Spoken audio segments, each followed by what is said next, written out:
Fellas, you know Degree Cool Rush deodorant, right? Well, last year they changed the formula, and guys were mad about it. One dude even started a petition. So guess what? Degree heard us, admitted they messed up, and brought the original Cool Rush scent back exactly how it was. And it's in Walmart, Target, and other stores now for under $4. So grab some and remember why its cool, crisp, and fresh scent made it the #1 men's antiperspirant for the last decade. Degree Cool Rush is back, and it smells like victory for all of us. Hi, welcome to the Dick Morris and Doug Depierro show. Hi, Dick Morris. Sponsored by the Patriot Gold Group.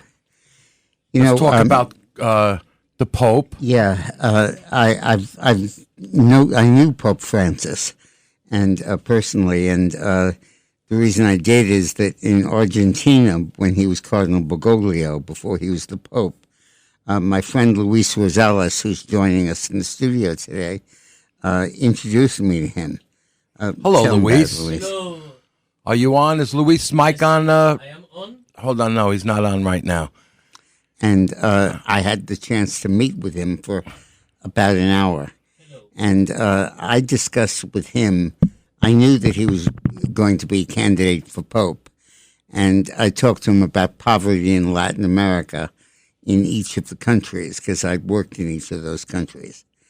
And I would speak the language of politics, and he would speak the language of love. And I told him the story of my own personal conversion to Catholicism.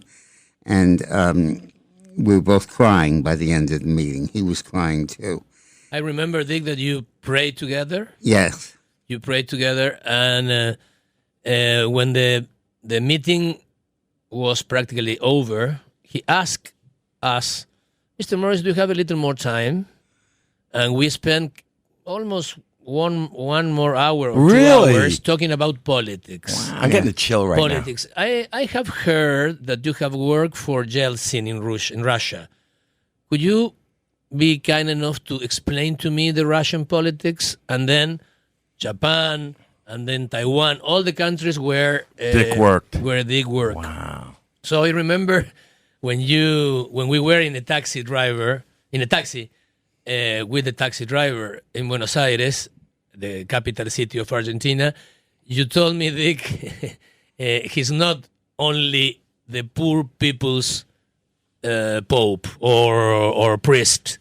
He's going to be pope, you said. I was so impressed with him. I told Luis, I think, that if I had ever met Jesus Christ, that's what I think he would be like. That's a beautiful thing. I got to tell you. So focused on poverty and pain and love. And I remember that he received us in one of his offices at the cathedral in Buenos Aires. We were, like always, in front of dignitaries, with Dick Morris, tie and suit, you know. It was summertime in Buenos Aires, very hot. Wow. No air conditioning. And a very, very uncomfortable seat, like metal seats or whatever. Or metal, or like in a church, this wooden, And we were sweating a lot. We were like, witness in problems, in a trial. But, oh my God. And then Luis invited Eileen, my wife, and me back 2 or 3 times, and we met with him at audiences for the Pope, with the Pope. Yeah. When he became Pope, because that was pre. Yeah, then he became Pope. I remember that he invited us at the time that Argentina was playing soccer, I think, for the World Cup. And he had a bunch of Argentine fans there. Yeah. And they're standing there and chanting, Argentina, Argentina. And we were together, Dick, also in the ceremony of canonization of the 2 popes. Remember, John Paul II and John the 23rd. Wow, that's an honor, I have to say. It was a cloudy, overcast day. Yeah. And cold. And then all of a sudden, when the 2 popes were canonized, the sun came out, and it was so beautiful. Exactly, It was like a miracle. But this Pope really, I remember walking away saying that if I ever met Jesus Christ, this must be what he would be like. Dick, you said that on Rita Cosby's show yesterday, and she called me right after, a couple of hours later, And she was almost in tears how beautiful that was when you said that. It was a beautiful thing. I have to say it was pretty good. It was incredible. All right, time to move on. Now, on God a more bless. prosaic level, Doug and I were in Washington this week. We got and I meet went to the Oval Office. Oh, beautiful. Met with President Trump. Somebody asked me, I think you asked me, after I left, I said, I basically lived in the White House during What's it like? during the Clinton presidency. And I was there all the time. And Doug asked me, what's it like coming back now under Trump? I said, it's like visiting a graveyard. Here's where George Stephanopoulos' office was. Here's where Harold Dickey's office was. It was the best part. He said, we're walking, and the young kid that was with us, bringing us in and whatnot, he goes, oh, that's the Monica Lewinsky room. Yeah, that's where Monica hung out. Yeah, whatever. It was like touring. No. Clinton hung out. Monica, well. Yeah. It was like touring graveyard. It really was. Like, would you say it was also like an ex-wife, my first wedding? What was that? Yeah, I always say, people say, what was it like working for Bill Clinton? Looking back at it, what do you think? And I said, it reminds me of a first marriage. My first divorce? First marriage. We were in love and it was great, but we got divorced. Unbelievable. Anyway, the talk with Trump was very positive. You won't know this from the media accounts, but he is euphoric. He is on cloud nine because he's winning the trade war with China. We'll talk about that later today. And China right now is on a major bluff. They are saying, well, we're going to cut everything off. They cannot cut this stuff. And it's not working. But everything is falling into place for Trump. He's got the trade war basically increasingly won. He's got Ukraine war, I think, increasingly likely to be settled. His tax package and his budget are going to go through Congress easily. We talked a lot about the adjustments they'd have to make. And he's winning everything. And I think he's absolutely feels on top of the world, and he should. Yeah, it's amazing. It really is. So anyway, this week, Judge Dugan, I think is her name. Oh, my God. That's the woman, right? Hannah Dugan. The Justice Department lodged 2 felony charges against the local judge in Wisconsin, accusing her of helping an illegal immigrant duck out of her courtroom before he could be nabbed by ICE officers who were waiting to arrest him. She was charged with obstructing government proceeding and concealing a person from arrest. Attorney General Bondi said Dugan screamed at a deportation officer and tried to order him and other federal agents out of the courthouse. When they wouldn't leave, Judge Dugan ordered them to go to see the chief judge, and she used that opportunity to let Eduardo Flores Ruiz, the illegal immigrant, out through a side door, a non-public door, the FBI said. Mr. Flores Ruiz was appearing in court on domestic violence charges, but Judge Dugan allowed him to escape without even facing a hearing. Why would she do? I don't understand this. Leaving the alleged victims and even the state prosecutor in the dark. Bondi said the case was a poor place for them to make a stand. He says Flores Ruiz had been deported once before in 2013 and had no right to come back. Bondi also said the local case against Flores Ruiz accused him of beating a man and woman badly enough to send them to the hospital. God. They said Judge Dugan was already on the bench presiding over cases when she learned that a team of federal agents, including some from ICE, were in her office. She became angry and said the situation was absurd. According to ICE, she then ordered the deportation officer to leave the courtroom, but the officer refused. Good. The officer said they had a warrant to arrest Flores Ruiz. The judge said the team needed a judicial warrant, which they did not. Administrative warrant was enough. And the DEA agent stayed behind after and saw Judge Dugan check out the area looking for additional agents. That's when Dugan waved Mr. Flores Ruiz through her courtroom jury door, which is not public. Wait, come with me, the FBI said, a witness recounted was saying. Mr. Flores Ruiz made it out of the courthouse, but the federal team spotted him and chased him down on foot. And they got him? Yeah, they got him. Good. Can you believe that? No, I can't believe that. Does she hate Trump so much that she doesn't care if some rapist guy gets out? Either that or she had to deal with Ah. You know, I feel better if it was a payoff. Yeah, right. Yeah, right. I feel better if it was a bribe. Than some political hatred. Thing. But it's unbelievable. And by the way, you should see how the Democrats are lining up to condemn ICE for the arrest. So what? Talking to you, Mike. The Democrats are lining up to condemn ICE for that arrest. Oh, really? We'll talk about that in a second. Oh, really? Here's another thing also. This judge quits, another judge, after Tren de Agua gang is a member discovered living in his home. Listen to this. And yet more huge news and ammunition for MAGA Americans who are sick and tired of seeing this judiciary try to hold up President Trump's agenda with swiftly overruled orders and rulings. A woke Democrat judge in New Mexico resigned from his position after U.S. Homeland Security investigators arrested an alleged Tren de Agua gang member living in his home.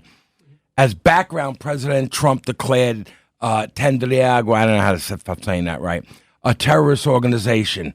They're designated foreign terrorist organizations with thousands of members and many of whom have unlawfully infiltrated the United States and are conducting irregular warfare and undertaken hostile actions against the United States, he said in a mid-March proclamation. Continuing, he said, TDA, that's a lot easier than Tren de Agua, TDA operates in conjunction with cartel de los Soles, the Nicolas Maduro regime-sponsored, what is that? Regime-sponsored narco-terrorism enterprise based in Venezuela and commits brutal crimes including murders, kidnappings, extortion, and human drug and weapons trafficking. But I want him at my house. He's a nice guest. Yeah. He brings wine. Yeah, and cookies. Yeah, TDA.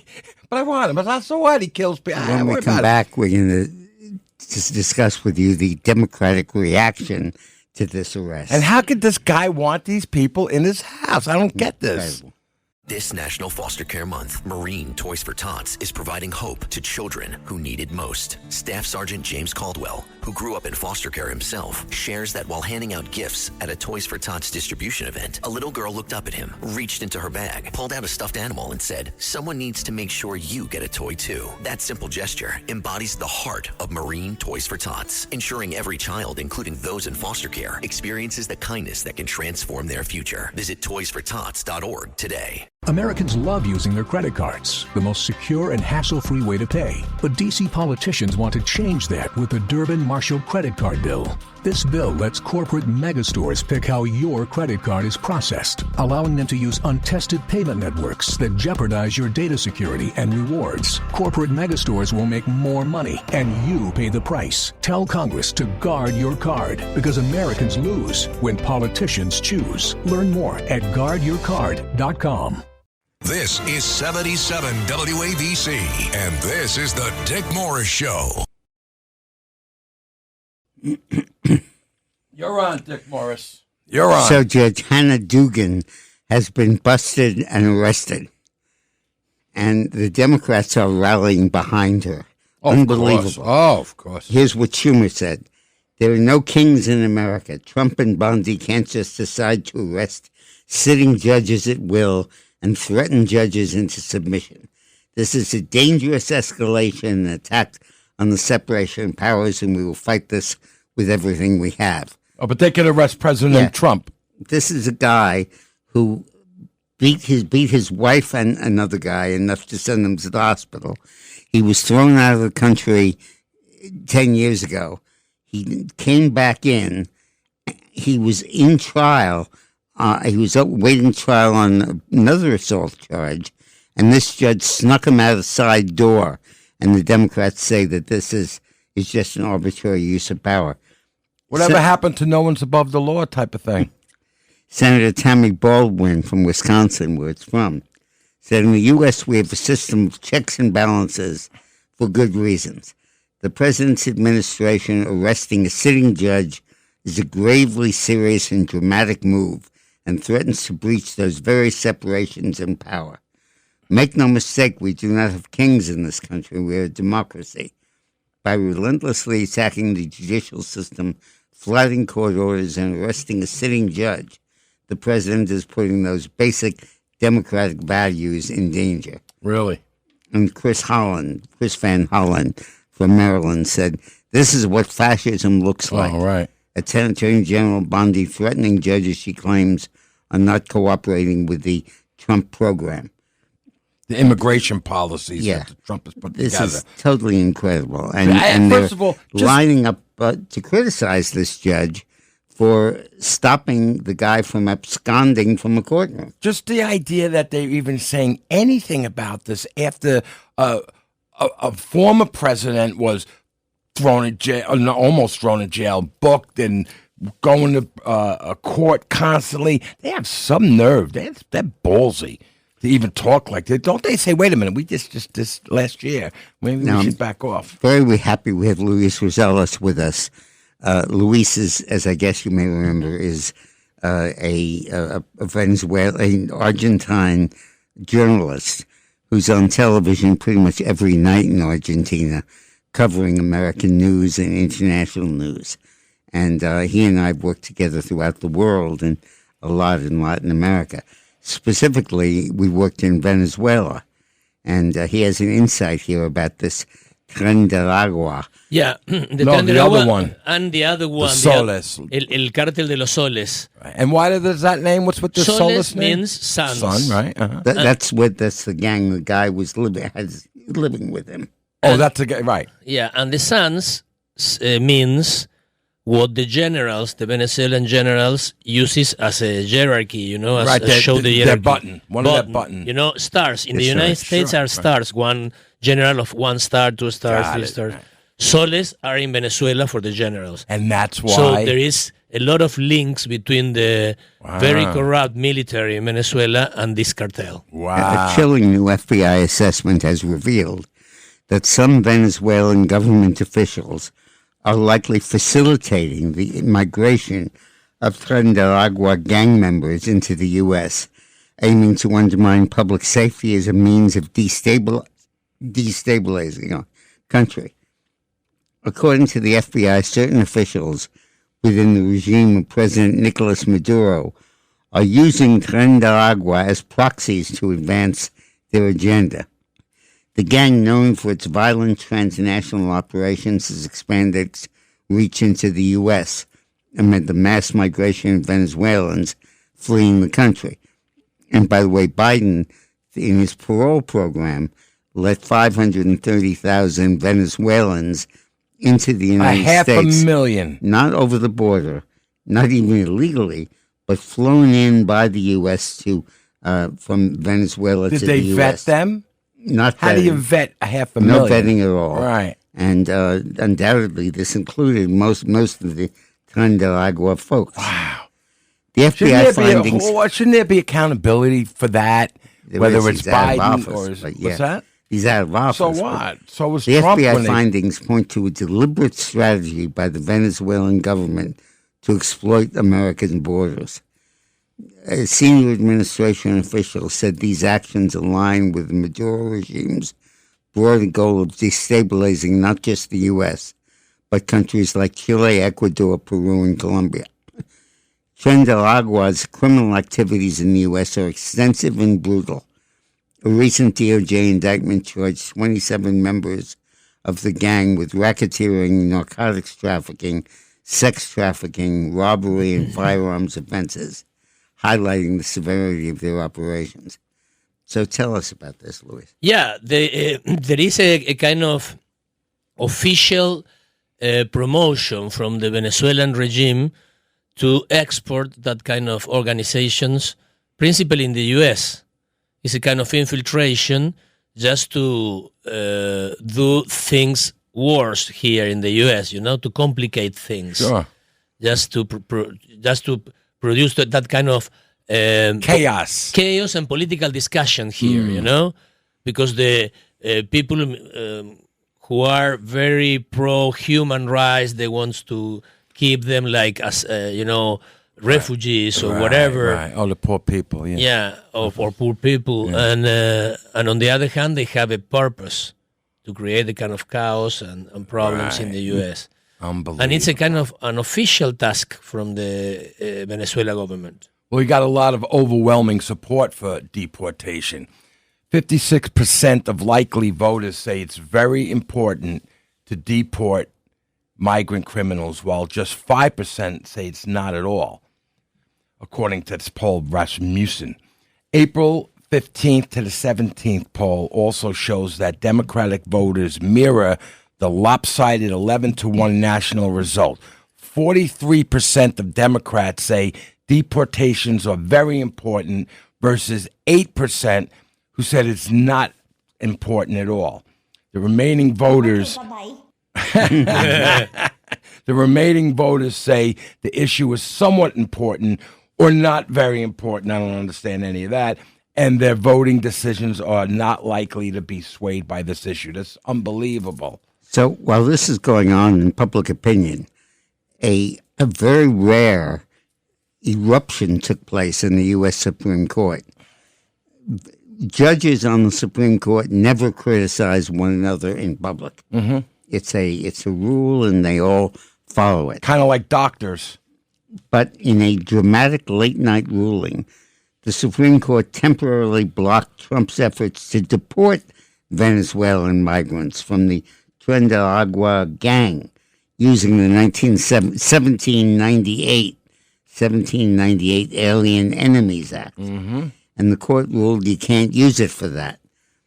The decision prompted a scathing dissent from Judge Samuel Alito, who criticized both the timing and the legal basis of the court's intervention.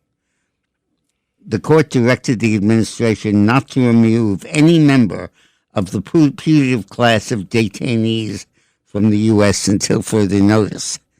This emergency action came after the ACLU requested it. Judge Alito, joined by Clarence Thomas, condemned the court action and said the court acted hastily and prematurely in granting the unprecedented... What court was that again, Dick? What court? U.S. Supreme Court, the top job. Oh. Number one. Oh. He particularly objected to the midnight timing of the order. So in the middle of the night, the U.S. Supreme Court gave an order telling Trump he's not permitted to throw these SOBs out of the country, these absolute criminals. Shortly after midnight yesterday, he said, the court hastily and prematurely granted the unprecedented emergency relief. Alito further questioned whether the court even has jurisdiction in the matter, noting the All Writs Act does not provide an independent grant of jurisdiction. So, wow. I thought it was a lower court and Alito was talking about. It was actually Supreme Court and then Alito. That's what made it incredible. Wow. They never criticize your fellow judges. Yeah. And so here we have gang members who are violent, who are kind of agents of the Venezuelan government, imported into the United States by Joe Biden on a program called Parole, where they don't even have to come over the border. They're flown into the U.S. to designated cities, courtesy of the taxpayer, paid for by us. They land here, and then the gang members fan out and do mayhem throughout the country. We bust them, and one of them ends up living in the home of a judge, and the other walks out of court without any problem, with the judge explaining to him how to get out. You can't make this up. It is unbelievable. You just can't. This is totally incredible. I can't get over it. No words. Now, let's talk about schools. There is a major development taking place here. And because there are 7 of them, nobody really covered it extensively. But the 7 orders are important, but the 7th order is what's the most important. It really gives us the first practical tool to stop the crazy left and the Marxists from taking over the university faculties. I'll explain that. The order says that colleges, and when a law school goes into business, it has to receive accreditation, which means they review its program, its curriculum, and everything else, and they decide if it's a worthy law school. Should degrees from this law school be treated as important, and should they become prerequisites for becoming attorneys? Trump issued an order about the civil rights law, saying that you can't discipline students differently if they're protected categories. But then, and that was covered. But then Trump signed an executive order to overhaul the college accreditation system. Accrediting agencies are little known but powerful organizations the Education Department relies on to determine if colleges are worthy to participate in the federal student aid program. Every year they review every aspect of a college's finances, operations, and student achievement, with some assessing the diversity of the student body or the efforts to make students feel welcomed. Conservatives have derided these assessments as discriminatory. Some accreditors have responded in kind. Amid intense pressure, the accrediting arm of the American Bar Association in February suspended its requirement that law schools promote diversity. In other words, if they didn't have enough minority students and all that, they would not be accredited. Trump is now directing the Secretary of Education to deny, suspend, or terminate the recognition accreditors need from the department to operate to take into account a college's diversity. The order mandates the Secretary to realign accreditation with student-focused principles by requiring institutions to use student outcome data to improve results without relationship to race, ethnicity, or sex. And this is the key language. The accreditation order also calls on the institutions to prioritize intellectual diversity among the faculty. There you go. Prioritize intellectual diversity among the faculty. Right. You want diversity? That's the diversity we want. So if you're just hiring leftists, you're just hiring Marxists, you're not hiring mainstream Americans, you can lose your accreditation, which means goodbye any student aid and any federal funding. I had a conversation once in 1984. I was invited to give a speech at Williams College in Massachusetts, a real liberal institution. And after the speech, the president of the school and the head of the political science department invited me to stay for lunch. And I did. And over lunch, I said, the election of 1984 had just happened. I said, how do you think your faculty voted? Kerry was running for president in 1984, and this is Massachusetts, where he was from. And the head of the political science department said, I think unanimously. And I said, what do you mean? He said, I think unanimous. I said, for who? He said, for Kerry, of course. And I said, you didn't have one professor who voted for Bush? And he said, no, I don't think so. And I said, you have sexual diversity, sexual preference diversity, racial, religious, geographic diversity, but in a political science department at a major school, you do not see it necessary to have partisan diversity. And you had this discussion with him? Yeah. You went back and forth with him? Back and forth. You have Democrats and Republicans as faculty. And what did he say? He said, I hope not. I hope not. I hope not. Oh, we work nice. on trying to make sure that everybody on the faculty is reflecting our values. And I said, so in other words, you deliberately bias the process not to hire anybody as a faculty member who's a conservative. And he said, yeah, that's true. And he said, and I'm very proud of it. And then we talked about it a little bit, and he said that colleges and universities do not grant PhDs to conservatives. When you go for your PhD and they ask, what's your thesis topic? If your thesis topic is how much cheating there is on food stamps, they won't let you have it. Wow. But if the diversity topic is how much hunger there is of food stamp recipients, they'll let you have your PhD. There's what you always talk about, the long march. Yeah. Marcuse. Right. And therefore, none of the faculty can have right-wing views, can be conservative.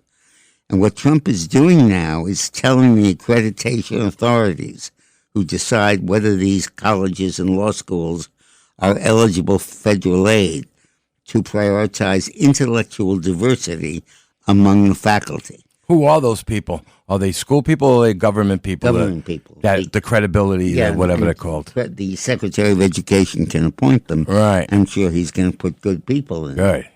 So this is gigantic. It's huge. It's great. People ask me, what can we do about the left-wing bias in the university? We're doing it. Well, a big part was throwing the Marxists out. But this is so incredible. This is the ultimate long-term This is step. intellectual diversity inclusion. Yeah, exactly. IDE. Exactly. That's what it's going to be called. Yeah. When we come back, we're going to talk about Kennedy's crackdown on food dyes. Yep. There we go. This is the Dick Morris Show on 77 WABC. Welcome back to the Dick Morris and Doug Depierro Show, sponsored by the Patriot Gold Group. In the last segment where we talked about intellectual diversity being required in college and university faculties by Trump, which means let some conservatives on the faculty and some Republicans, as well as make it purely Democrat. And the story you had about the other guy that nobody Williams voted. College, yeah, absolutely. Now, you made a reference to the Long March. The Why don't Long you March. explain that. Well, as you said, the Long March back in China a long time ago, but taking schools 50 years to start teaching, you have all of these left professors and teachers, and they're teaching all this left-wing stuff, whether it's now critical race theory or whatever, the hatred for... That's started, 50 years ago? Yeah. Right? And high school, the kids become these big liberals, then they become big shots at companies, maybe CEOs or rich guys, and all of a sudden you got 50 years of high schools, colleges, teaching people, kids, and then people, adults, how to be real leftists. I always wondered, how does this happen? How do people with a little bit of money want to throw their money at garbage in the street? What Doug's talking about in Long March was the iconic word Long March refers to Mao Zedong's retreat from southern China after Chiang Kai-shek defeated his people. And he brought 85,000 troops, many of them barefoot, over the Himalaya mountains to northern China and relocated his base in Manchuria. And he called that the Long March. And Herbert Marcuse, the left-wing philosopher who really is the founder, I guess, of modern leftism in the U.S. Marxism too? Or? Marxism, yeah. Uh-huh. He said Marxism is out of date in saying the basis of the left wing is going to be workers, industrial workers. Right. Because they're unionized, they're doing okay. Mm-hmm. It's students who you have to go after. And he said we have to take a long march. Meaning time, a lot of time. Is that what you mean by that? Well, yeah, but be there all over the place. Right. Take a long march through American institutions and work on converting people to leftism. And that's what he meant by 50 years ago. They began that long march. And just in generations. And now Trump is saying you have to hire conservatives and Republicans to get accreditation in your school. Obviously not if it's related to something that's non-political, but if you're involved in political education or political science or government, you got to have conservatives and liberals on your faculty, Democrats and Republicans, and you have to emphasize not just gender and ethnic and racial diversity, but intellectual I diversity. love, and too. we're going to call that IDE, intellectual diversity inclusion. But I believe, Dick, this is going to catch on big. Whether it's with political science in the schools, it's going to catch on with people across the board because everyone's seen what happened. We talk about this long march and 50 years ago. People are going to start saying we need to have this diversity more and more. And the mindset already is changing, as we know, since Trump is in. Now, there was something else very important in these executive orders that Trump signed on education that was not widely reported in the media. We try in this show, as you gather, to talk about things the media does not really emphasize because they don't really understand the context. Remember how when we talk about Joe Biden and we talk about his bribery by the Chinese? Right. A very important part of that is that right as Biden was leaving office as vice president, rumored to be running for president, the University of Pennsylvania decided to set up an institute on peace and engagement and name Joe Biden the head of it and pay him to teach courses at University of Pennsylvania. He, in fact, taught, I think, 1 or 2 courses. That's it. And What's he teaching? How to sleep? And he set up, no, this was before he was senile. Oh, yeah, right. And he was just stupid, not senile. And they set up this this institution, and it was funded by China. But China didn't admit it. There were anonymous grants of aid, and the University of Pennsylvania still won't tell us who those grants are from. So how do we know? We don't know, but we think it's from China. Right. So Trump this week signed an executive order bolstering the oversight of foreign gifts to universities and clarifying that some federal grant funding could be revoked if schools fail to apply. Good. For decades, federal law has required universities to report significant sources of foreign funding, but the executive order said that this has not been robustly enforced and that the true amounts, sources, and purposes of foreign money flowing to American campuses are unknown. This lack of transparency raises concerns about potential foreign influence, national security risks, and compromised academic integrity. They don't mention it, but it's Joe Biden they're talking about. And this would require the universities to reveal this source of funding. Basically, when Biden left office as vice president, he was unemployed. Trump was president, Biden was out of office. And he didn't have a job. And China gave him a job teaching at the University of Pennsylvania. Hunter could have paid him a couple of dollars of the money he made. And they funded him. Well, Hunter hadn't stolen it yet.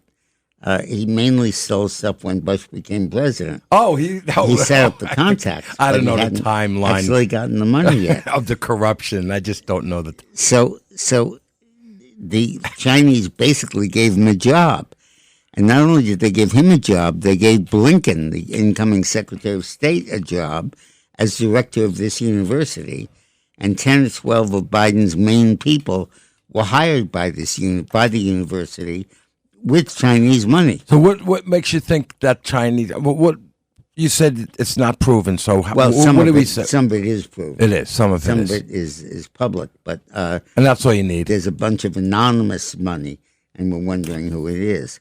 So this is a very, very important executive order, and I'm thrilled that he's done this. So we have this. Kennedy cracks down on food dyes. This is interesting.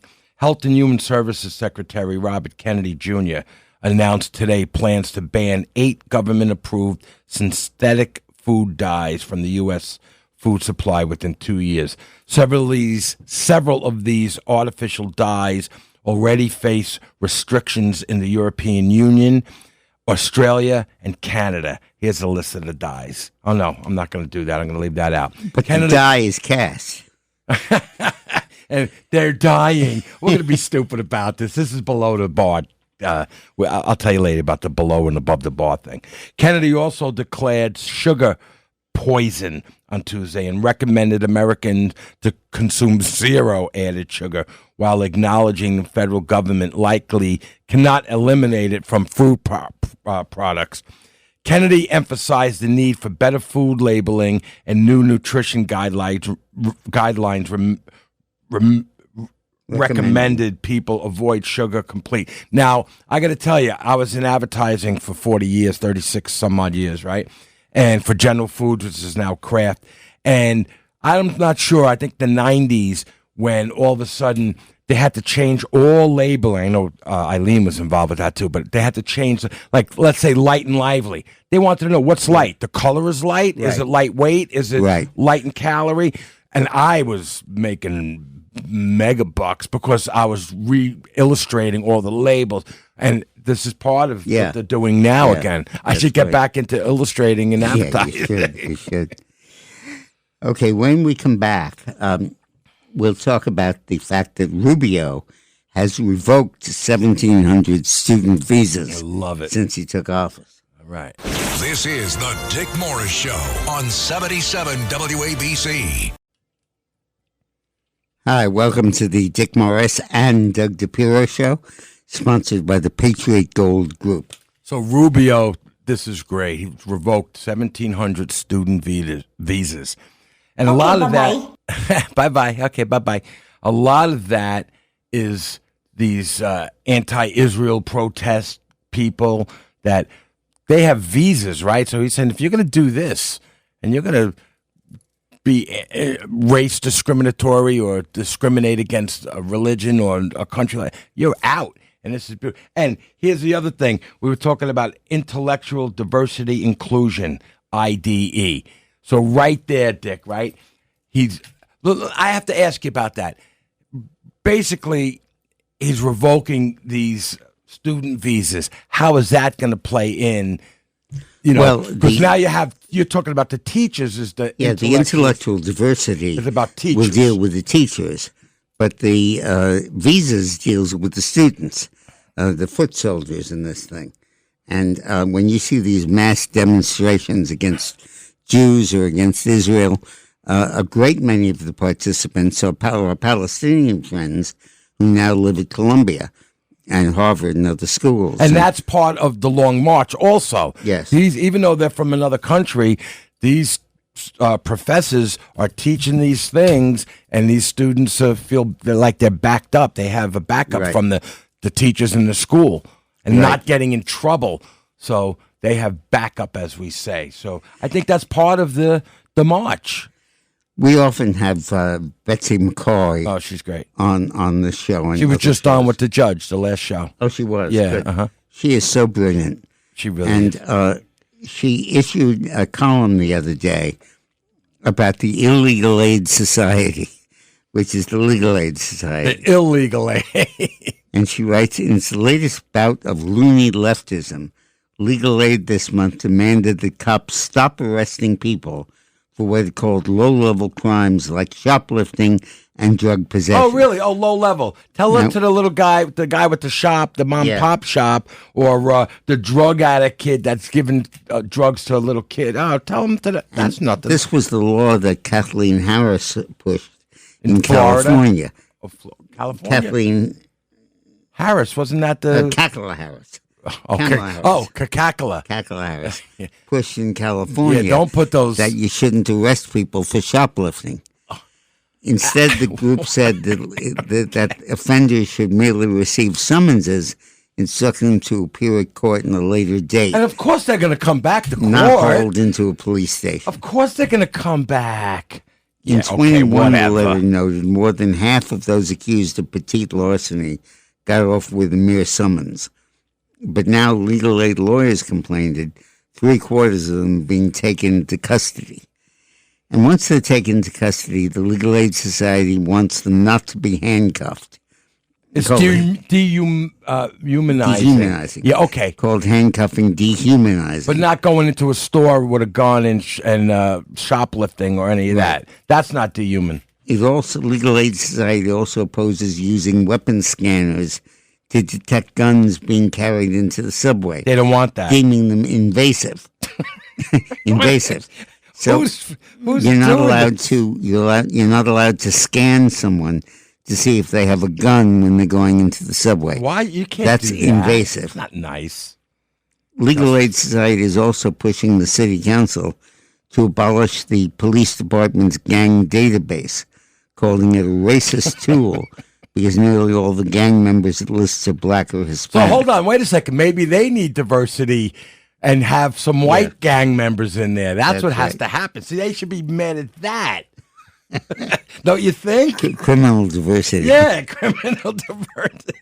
And Come Betsy on. McCoy writes, the Legal Aid Society even had the gall to demand that the police department turn over photos and tax ID numbers for all active duty officers so the group could produce a mug book, one of cops, not of perps. The goal making it easier for clients to identify and file complaints against the New York Police Department. This sounds like a comedy show, like it's going to be a show on TV, Yeah. like a There should be a perp book. A so perp that book. you can figure out which cop you want to sue. ridiculous. And then you combine that with the push the left is also doing, which is to end the immunity that cops have from civil lawsuits against them for their official actions. What the left wants to do is to say that if a cop uses excessive force in arresting someone, and that's a matter of judgment, he can be sued civilly, and the city may not defend that lawsuit. It may not take the place of the judge, of the cop. So the cop could lose his pension, his house, and his job because he was using too much violence in making an arrest. You know, this is the equivalent. Doing that is that, you know, they wanted to fund the cops. They don't want the cops around. Doing that is going to stop cops from going to the academy, getting on the floor. It's the equivalent of people working for Trump. They try to get people in trouble, Rudy and all these other people, where they get them in the pocketbook, where people don't want to work for Trump because the left is going to do. This is their mind game. And I can't say what I really wanted to say, mind something. Yeah. Incredible. Unbelievable. Unbelievable. Right? It's kind of the same thing, sort of. You know, they have that mindset. If we keep doing that, you know, with the police, and who's going to join? No one's going to join. Exactly. And it's sort of the opposite of affirmative action. Yeah. Yeah, right. Right. So when we come back, We're coming back? talk We're about coming back, right? Yes, we're going to talk about rebutting what the Green Movement is saying about global warming and climate change. Beautiful. Welcome to the Dick Morris Show with Doug Depierro, sponsored by the Patriot Gold Group. Hello, Dick. There are a variety of claims that the left makes about the environment. And the California Policy Center, which is a conservative group, published a very interesting series of rebuttals. I'd like to share them with you. Myth number 1, we are in a climate crisis. The claim that our planet is at imminent risk of catastrophic climate change is used to justify sweeping regulations and trillions in spending. But there remains vigorous if suppressed debate over whether the data actually supports a climate crisis. There is ample evidence that average global temperatures are not rapidly increasing, if they are even increasing at all. There's also strong evidence that extreme weather events are not increasing, but rather that our ability to detect them has improved. That's what it is. And that population increases have led more people to live in places particularly vulnerable to extreme weather. Mm-hmm. Myth number 2, we're overpopulated. For decades, environmentalists have warned of overpopulation because populations worldwide at that time were rapidly growing. Today, in almost every nation, the inverse is true. Birth rates are well below replacement levels. The rapid population growth we've seen over the past 2 centuries, with the global population octupled from 1 billion in 1804 to over 8 billion by 2024, Wow. This is over. Just the thing that you said, octupled. Go on. Octupled. The United Nations now estimates that global population will top out at around 10 billion. It's now 8 billion at the end in 2100. After which it is projected to decline. Three, we're running out of fossil fuels. In the U.S. and around the world, new technologies and discoveries have pushed total reserves of oil, natural gas, and coal to record heights, despite increasing demand. According to the Statistical Review on Global Energy, based on current consumption, proven reserves of oil last for 61 years, for gas 50, and for coal 208. This grossly overstates the big picture. Understates The big picture, however, because proven recoverable reserves are being expanded all the time. The most important one was fracking. Right. That was not widely used until 2008. In 2008, the U.S. produced only 6 million barrels of oil a day. Then we started to frack, and now we produce 13 million barrels. Wow. So we're not running out of fossil fuels. Myth number 5. No, I think, yeah, 5. Offshore wind energy is renewable and is good. Offshore wind projects are anything but harmless. Wind turbine blades on land or offshore routinely kill raptors, condors, and other magnificent endangered birds, along with rats and insects. Electromagnetic fields from some undersea cables produce birth deformities in marine life. I could see And that. produce magnetic fields that disrupt the orientation abilities of some fish. Uh-huh. Their low-frequency operational noise disrupts sounds made by fish for mating, spawning, and navigating. The turbines raise sea temperatures and disrupt plankton growth, the foundation of entire marine food chains. So you're a whale peacefully swimming through the water, and you hear this wonderful siren call from a female whale, and you move over to go mating, and you end up with a radio tower. Because they talk with sonar. Yeah, that's whales right. and dolphins and whatnot. So anyway, Trump is going to halt some of this wind stuff. So, any Dylan song, Dick Pics. Not that he's bad. I like him, but, Anyway, excuse me. The Trump administration is halting construction of a massive offshore wind project being built in federal waters off the coast of New York and ordering a sprawling review of existing offshore wind permits, the Washington Free Beacon has learned. Interior Secretary Doug Burgum directed the Bureau of Ocean Energy Management on Wednesday to order foreign energy developer Equinor to cease all construction activities on its Empire Wind project, accordingly to the memorandum obtained by the Free Beacon. Bergen said that the Biden administration greenlight permits for the project and ultimately approved it without conducting proper analysis. Now, why would he do that, Dick? Approve it without proper analysis. Well, because he wants it done. That's it. And his people want it. And it's a matter of religion with them. Yeah, right. One's renewable and the other is sinful. Yeah, right. Well, and now Trump to cut endangered species protection. This is good. Well, we'll go over it. The Trump administration plans to eliminate habitat protection for endangered and threatened species in a move environmentalists say would lead to extinction of critically endangered species because of logging, mining, development, and other activities. At issue, it's a long-standing definition of harm in the Endangered Species Act, which has included altering or destroying the places those species live. I talk about Anwar. Remember what they didn't want to drill in Alaska and Anwar because of the caribou. The caribou, they're over there eating and hanging out and they're talking to each other, and all these guys coming in with the big truck, and they probably look up and go, "Hey, these guys are coming in with big trucks.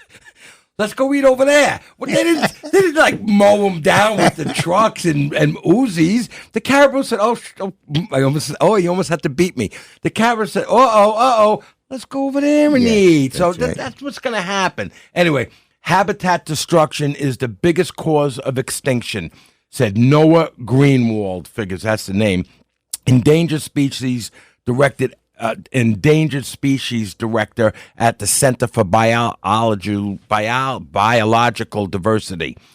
The U.S. Fish and Wildlife Service and National Marine Fisheries Service said in a proposed rule issued Wednesday that habitat modification should not be considered harm because it's not the same as intentionally targeting a species called take. Environmentalists argue that the definition of take, though, has always included actions that harm species, and the definition of harm has been upheld by the U.S. Supreme Court. The proposed rule cuts the heart out of the Endangered Species Act. You know who's on the Endangered Species Act? The professors, the professors at the thing with his intellectual diversity inclusion. Anyway, Greenwald said, if you say harm doesn't mean significant habitat degradation or modification, then it really leaves endangered species out in the cold. For example, he said, the spotted owl, worm, whatever, and Florida's panthers are both protected because of the current rule forbids habitat destruction. But if the new rule is adopted, someone who logs in a forest or builds a development would be unimpeded as long as they could say they didn't intend to harm an endangered species. Listen, not for nothing. So I was at a meeting with Al Gore and Bill Clinton when I worked for those guys, and I said we should highlight the Endangered Species Act and the species we've saved as a result of enforcing it. And I said, let's get a place in North Dakota where we can have a news conference and bring the Florida Panthers in, bring the football spotted team, owl. the football team. No, the animal. Oh, okay. Bring everybody who we protected in, and we can display them. It'd be a great photo op, and it'll really help you. And one of them bit. And Clinton said, that would be like Noah's Ark. And Gore said, that would be like Noah's Ark. And Clinton said, were there spotted owls on Noah's Ark? And Gore said, yes. And Clinton said, how do you know? And Gore said, because they're here. Listen, we're on top of the food chain, let's face it. I don't want to kill anything. I don't even like to step on ants. I swear to God, I don't.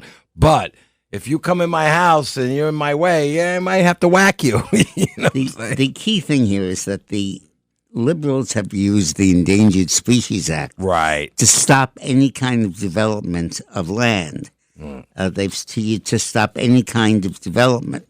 Not and because they're killing environmental protected species, not because they're killing owls or panthers or whatever, but because degrading the environment and degrading the habitat might ultimately, in 100 years, lead to degrading the species. So what about when this was completely on display during the wildfires in California, where a tiny fish called the smelt was having its habitat endangered. Yeah, right. Because they were diverting the water. There wasn't enough fresh water. Right. And the California interrupted the water supply used to fight fires to dump it into the ocean to desalinize it so that the fish could survive.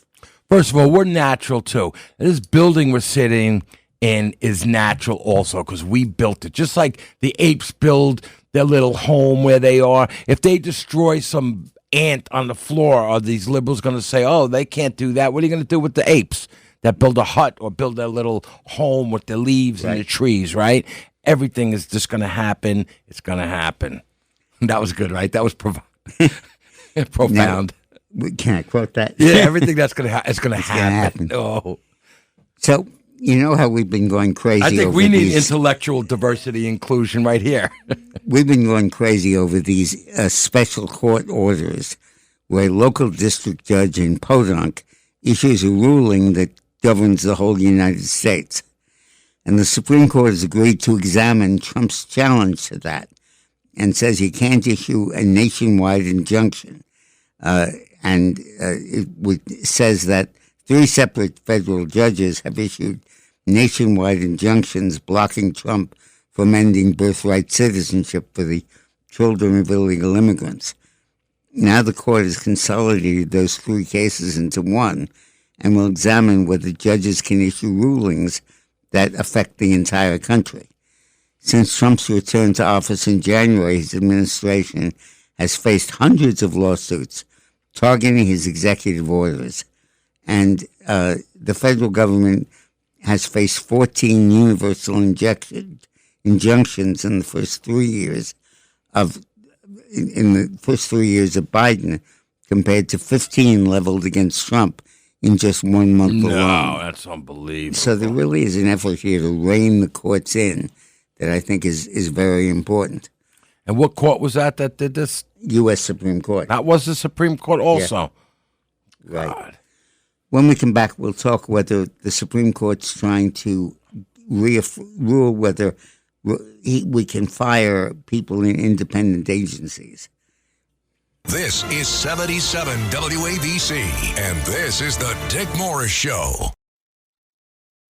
Welcome back to the Dick Morris and Doug Depierro Show, sponsored by the Patriot Gold Group. Let's go to Sandra, our old friend in New Jersey. Hi, Sandra. Oh, hello. I didn't even think I was going to get on. I didn't hear from the screener today. You know, Dick and Doug, Dick, you were talking about the low birth rate in our country. Yeah. And I was listening to Newsmax podcast last night, of which you were on, and you speak about Donald Trump proposing the $5,000 baby bonus to encourage childbirth and address the declining rate in the United States. Do you know, I don't know if you mentioned this, but 54 out of 1,000 births of females aged 15 to 44, that's like nothing. The record is the lowest since 2023. So we need more babies, because without children, without, the future of the economy changes, like, the shrinking labor force, increased the financial aging strain. population. Yeah. Sandra, go ahead. No, I was so glad that you I listened to it on your podcast last night, and I wanted you to talk about Good. this. Well, I appreciate that. When I worked for Trump in this last campaign, I proposed the idea of a bonus for babies. And I did it as part of trying to offset the negatives we were incurring because of abortion. And I said that the pro-life community can't just say you can't have an abortion, but if you have a baby, hey, ruck, you're on your own. Yeah. And I said that I thought Trump should advocate a bonus to mothers. And in particular, then when he leaked that he's about to do that, it had another byproduct that I had not thought of, but he did, which is that it would only go to families that are married. And it'll actually promote marriage, promote family stability, keep the father around, and it could have very, very important consequences.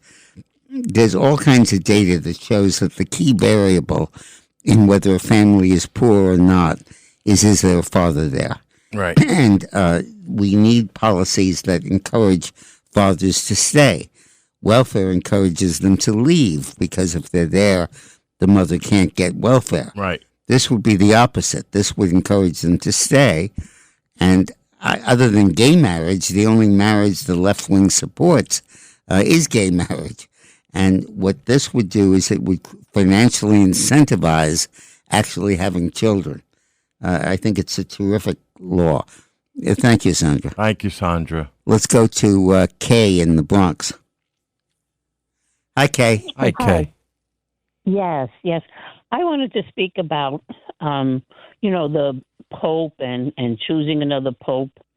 And a lot of the Catholics I know, from the Bronx, they are not so they were not so happy with Pope Francis because of the open immigration.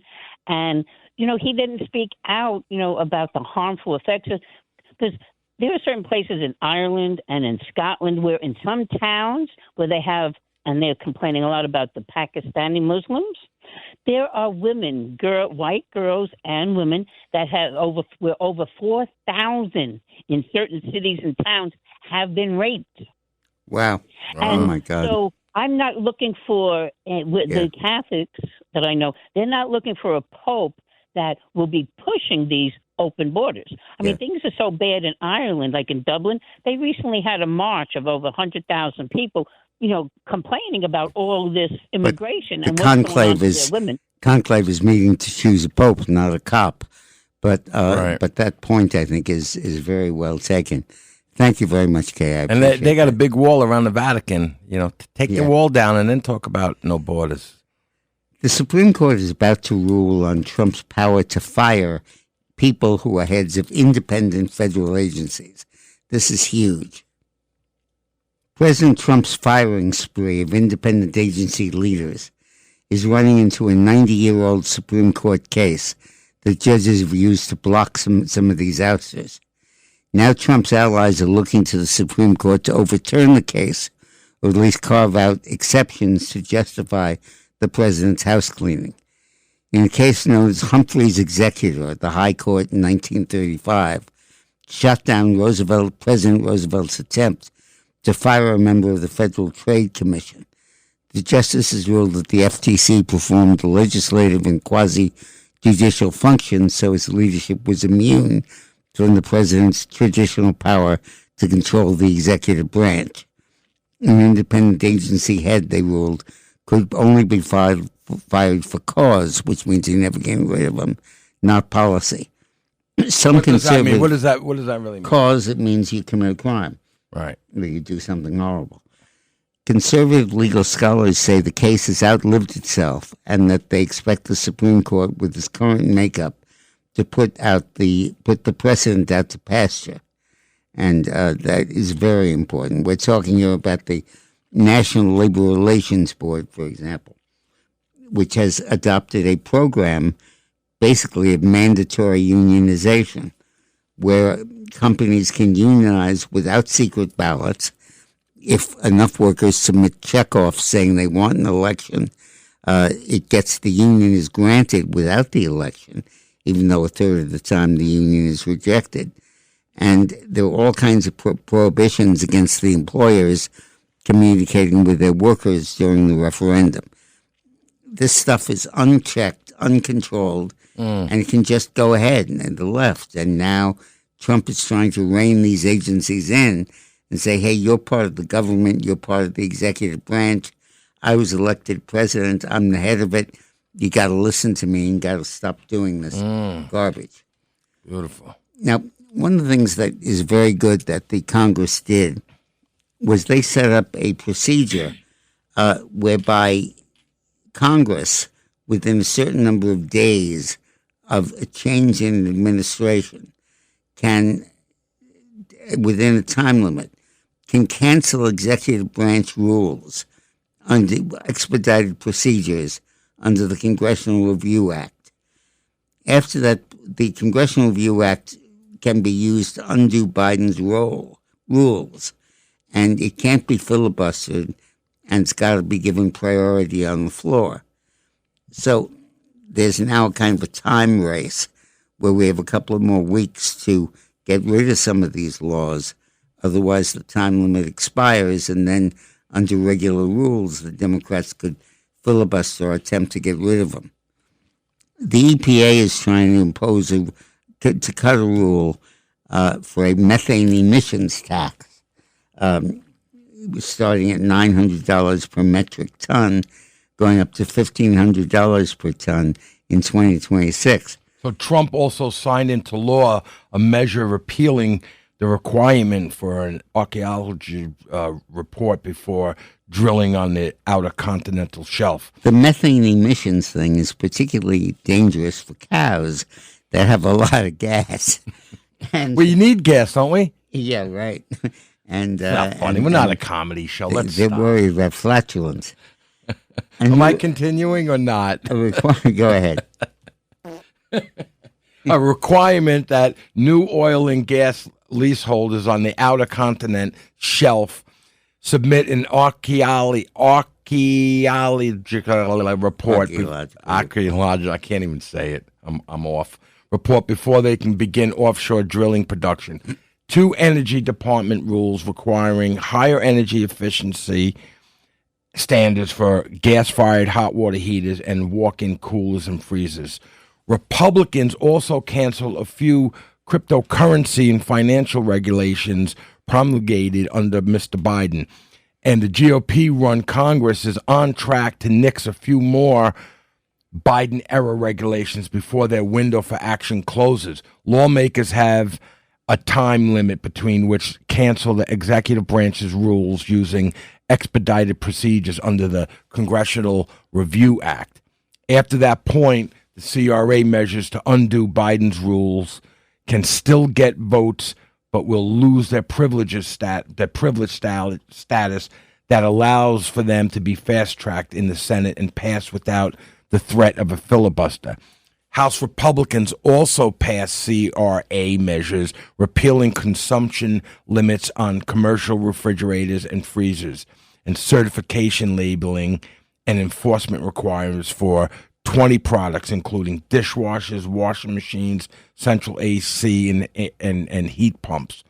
One would scrap new regulations placed on digital payment applications that facilitate more than 50 million consumer transactions per year, like Venmo and PayPal. Interesting. And we want to talk about this congestion tax now. Oh, Trump, he's something else. Huh? The administration on Monday gave Government Kathy Hochul, what was I going to call her? Hachu. Kathy Hachu, because if you spell it, it's Hoch. Hachu. The Trump administration on Monday gave Kathy Hochul a new extended deadline to stop collecting congestion pricing tolls and warned of serious consequences if she continues her defiance. The letter sent by Transportation Secretary Sean Duffy threatens to yank federal funding and approval for projects in Manhattan if congestion pricing continues past May 21st deadline. Duffy ominously warned that other Empire State Road projects funded by the feds could see their money dry up. And Andrew Cuomo, as you know, is running for mayor of New York. Oh, how does he feel about this? And, yeah, right. And Comer, the head of the House Investigations Committee, sent a criminal referral to the Justice Department to prosecute Cuomo, which is a huge deal and could stop him from becoming mayor. House Oversight Committee Chairman James Comer resent a criminal indictment to the DOJ on Monday, recommending that former New York Governor Andrew Cuomo be charged with making false statements to Congress. Comer charges that Cuomo, a Democrat, knowingly and willfully lied to the House Select Subcommittee about his knowledge and involvement in a 2020 report regarding COVID nursing home disaster and the ensuing cover-up. Comer and the Select Committee say that Cuomo took an active role in drafting and editing the New York State Department of Health report that led to placing them in nursing homes. He was dodging his responsibility for the thousands of lost lives.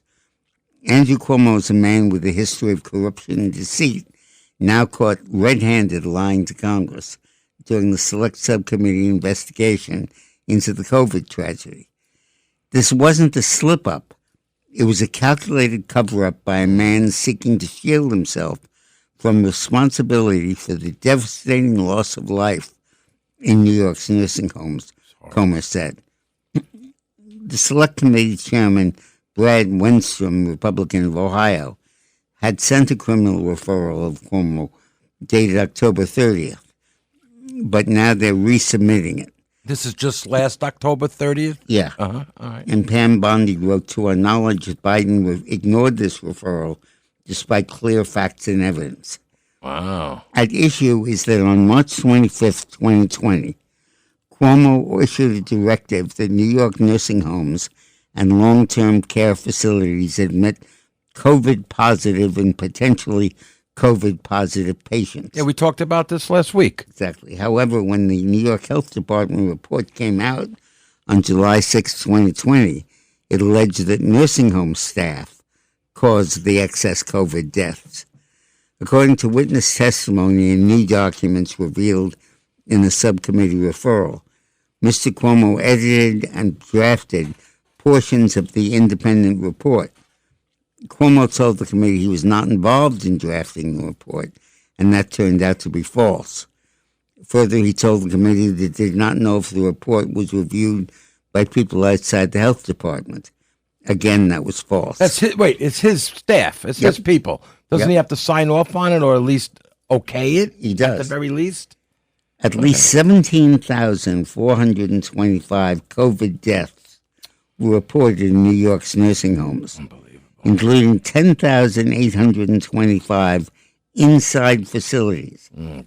That's 11,000 people who died in New York because they got COVID in a nursing home. And Cuomo ordered them to be taken out of the hospital and put into nursing homes. He claims the reason he did it is that there wasn't enough room in the hospitals. But U.S. sent a hospital ship, and it was empty, never used, and they recommissioned the Javits Center to accommodate these patients. Right. So thousands of beds. 4,000 or 5,000 beds. Yeah, I think it was like 3 to 4, right. And here 11,000 people have died of COVID in a nursing home. And you think if 3,000 people that were infected with this COVID were in those ships, they wouldn't have given it to all these other people. It up there. Right. Yeah. So this issue is very serious. To me, it's the main reason that this guy shouldn't be elected mayor. Well, now it looks like he's on the front pages. Yeah, well, you know what I mean, with this. And it was just, I mean, it's horrible when an action of a governor literally paints a target on the back of so many of these people and killed over 10,000 people. Now, you think he would, at this point, just back off and say, let me enjoy the beach or go to Florida, do something, when he knows he's got this on his back. And now he's got a Republican administration that's going to look into it. So he doesn't have Biden anymore handling his thing, watching his back. When we come back, there is a brand new report that came out this morning of a statement by Gordon Chang, who is, I believe, the world's expert on China, saying that China is losing the trade war with the United States. And I hadn't planned to talk about that today, but when I saw that story, we have to. So we'll talk about that when we get back. Beautiful. This is the Dick Morris Show on 77 WABC.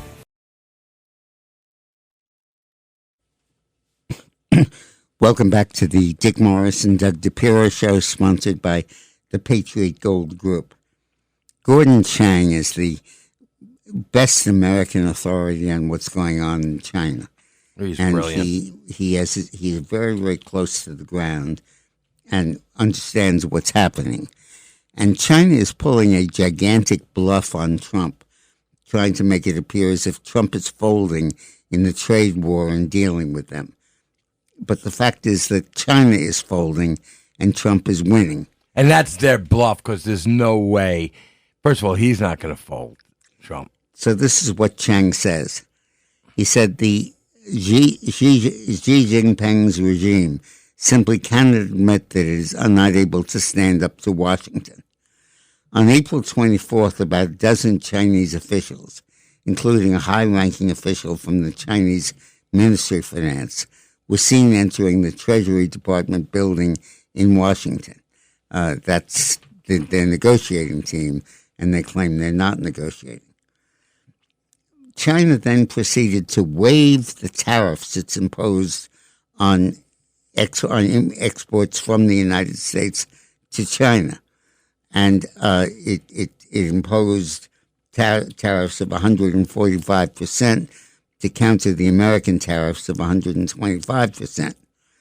But these tariff waivers underscore that not only does Beijing need access to the American market far more than Americans need the China market, but also that the U.S. makes vital products that simply aren't made in China and won't be for years at best. When Trump has to raise the temperature, Beijing has shown him which U.S. products China believes it can't do without. That the U.S. can't do without, or China can't do without? Okay. Companies in sectors including aviation and industrial chemicals, and some of their products had already been granted a reprieve, while local media reports that some semiconductors have also been spared tariffs. Some pharmaceutical companies are also exempt from the tariffs. China is also exempting airplane engines, landing gear, and parts. The Ministry of Commerce Task Force is collecting lists of items that could be exempted from tariffs and is asking companies to resubmit their own requests. The wire service noted a list of 131 categories of products said to be under consideration for tariff exemptions was circulating on Chinese social media platforms. Beijing is not collecting tariffs on items that account for $45 billion of imports to China last year. That's out of $150 billion from the U.S. that we sent them. Is that their way of playing? Them thinking they're playing fair? Is that what they're trying? No, they're mitigating the harm that we're causing them by imposing these tariffs, and they're exempting a third of our products from these tariffs. Oh, the products. We need them. Yeah, got it. These got products. The exemption suggests a trend. Recent reports on China secretly waiving tariffs on U.S. imports involving certain semiconductors, industrial chemicals, and medical devices add up to a clear Chinese cave-in its trade conflict with Trump. The move is significant, but why is Beijing making such important trade concessions without admitting it's making concessions? The regime simply cannot admit that it can't stand up to Washington. Xi also configured the Chinese political system so that only the most hostile policies are considered acceptable. Worse, he staked the Communist Party's legitimacy on his claim that China has already surpassed America. Therefore, it's hard for him to do anything suggesting he's dependent on trade with America or reacting to America's pressure. Xi consequently has severely restricted Chinese flexibility.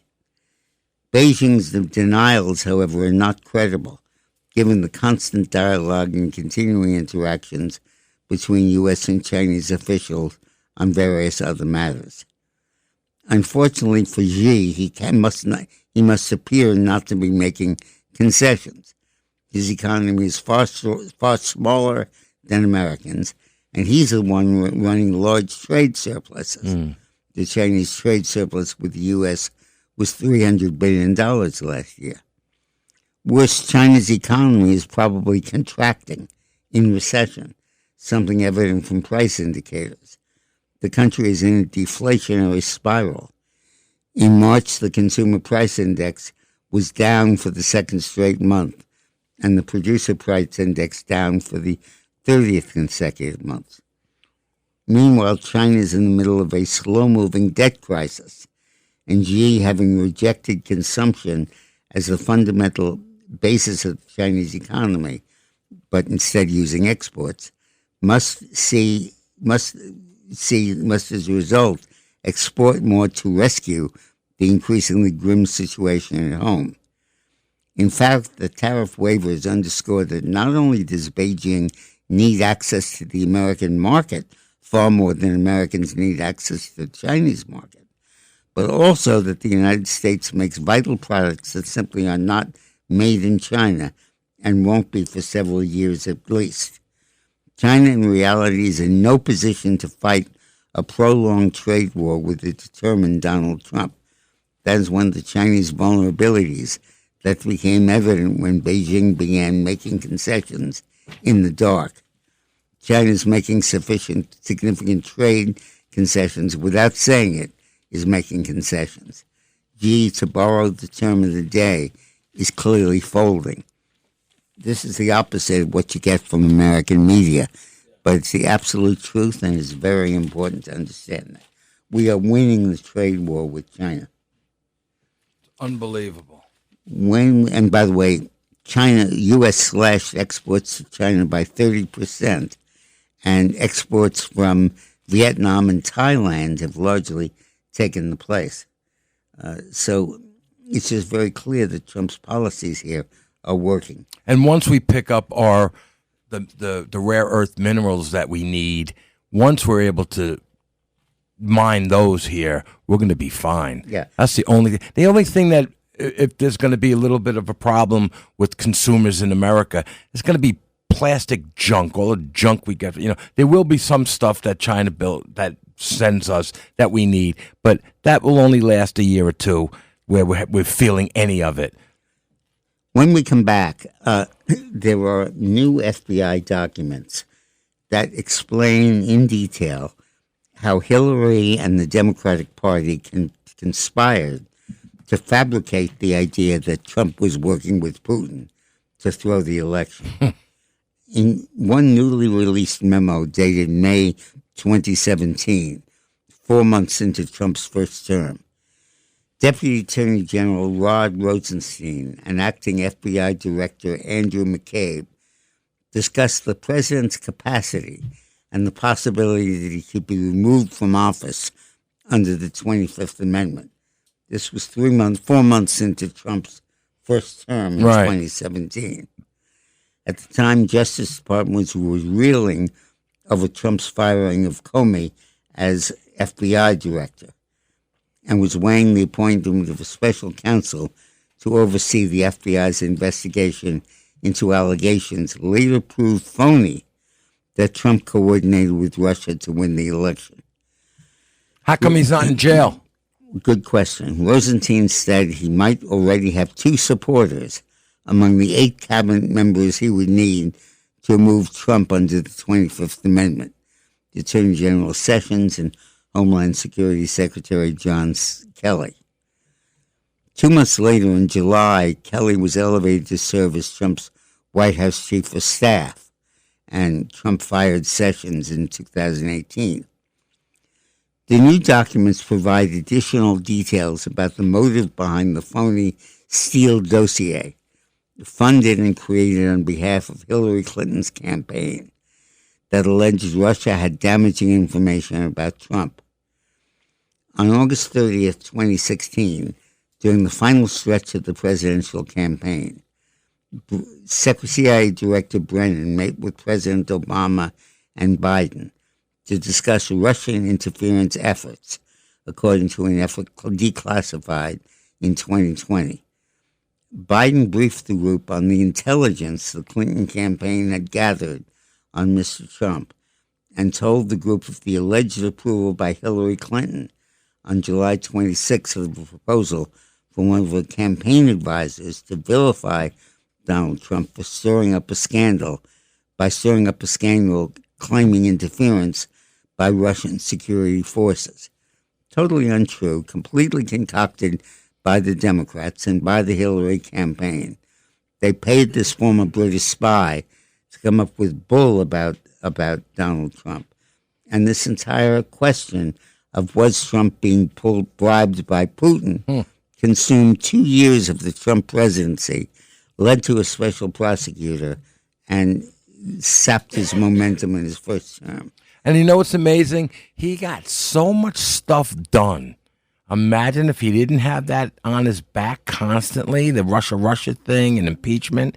The new documents show that the dossier's author, Christopher Steele, a former British spy, was desperate to ensure that Mrs. Clinton won the election.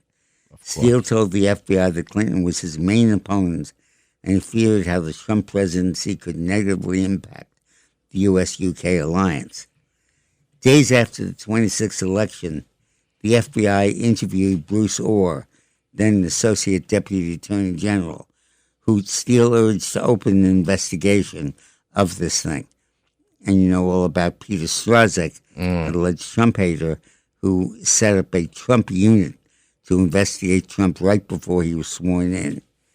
Mr. Strzok's electronic messages showed also delved into sourcing rumors about Trump's connection with Putin, including a claim that Putin was using the roof of Trump Tower. Weren't they saying this was their insurance policy? Yeah, was that the same exactly. thing? Yep. Exactly. Mm-hmm.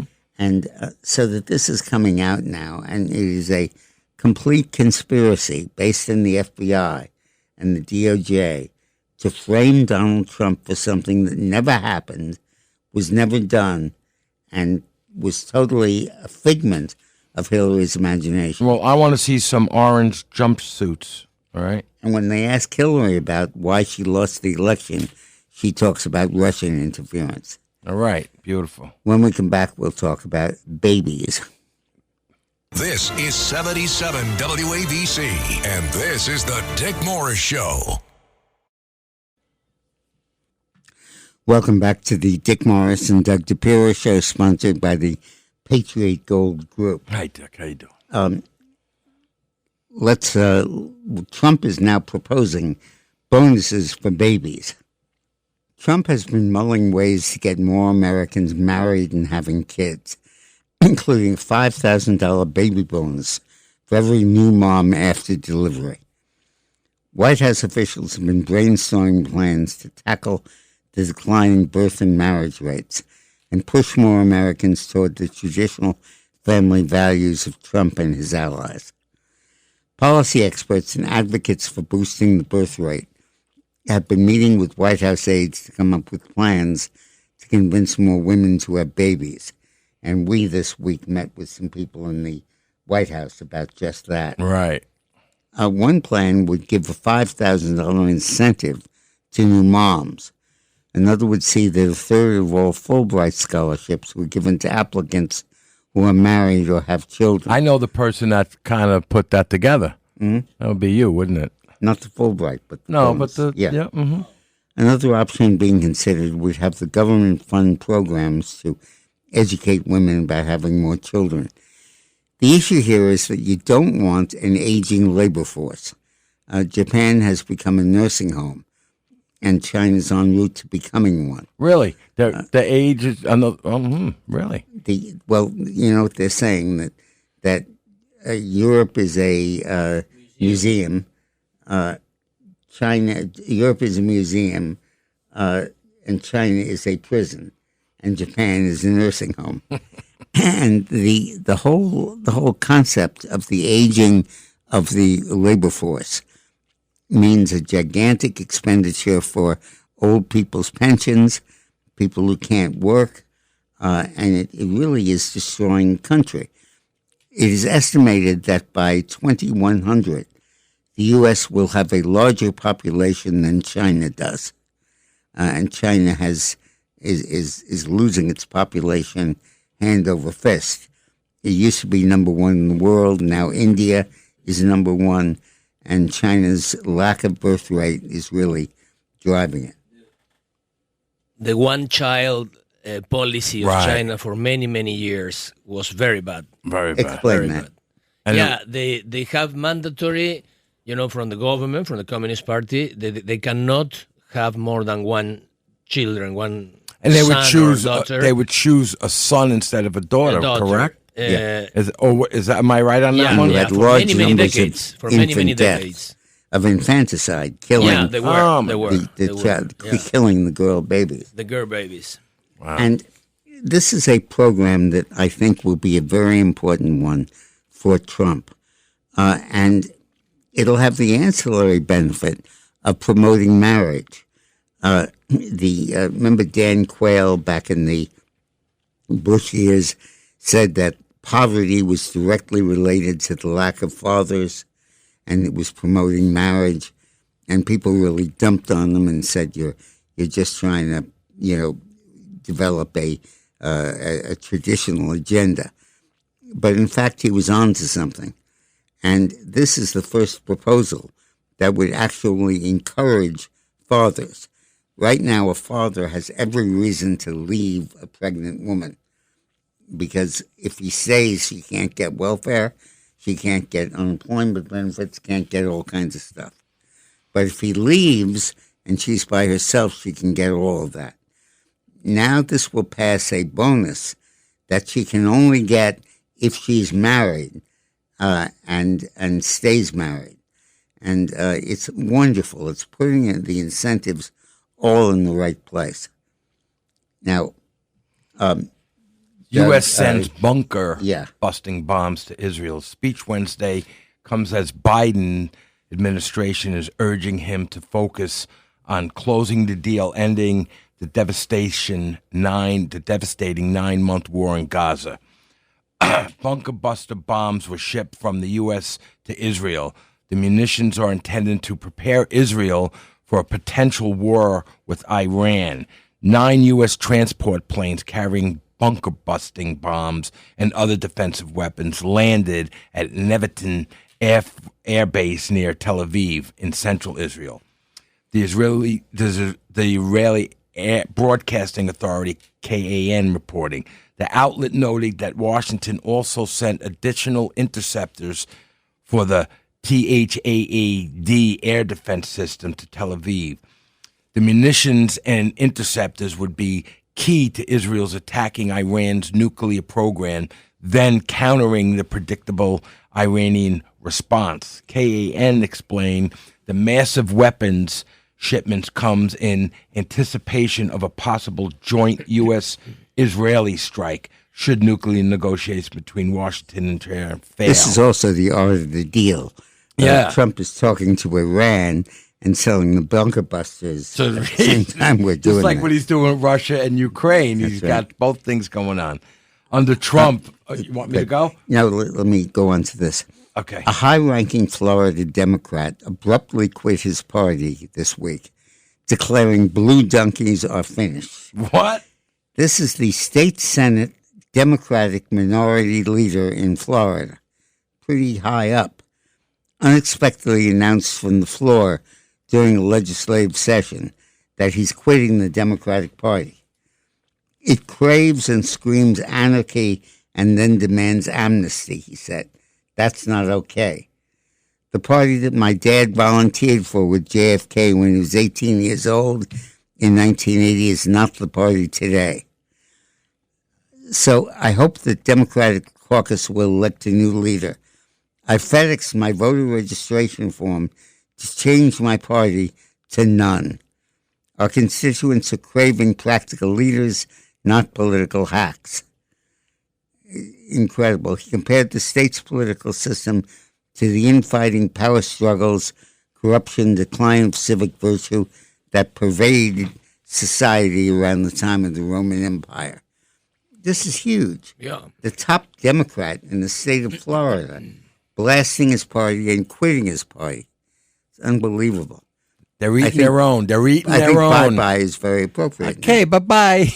It's been an honor, Dick Morris, an honor. Hello, folks. Larry Kudlow here. Pay attention, because China is leading the largest anti-American alliance since World War II. One that's already dumped U.S. bonds, grabbed 43 million acres of our farmland, and is plotting to dethrone the dollar. That's why IRA and 401k savers are protecting their savings with gold. Please go to freegoldguide.com/Kudlow or just call 800-621-3908 for your free gold guide on how to protect your wealth with gold 100% tax-free.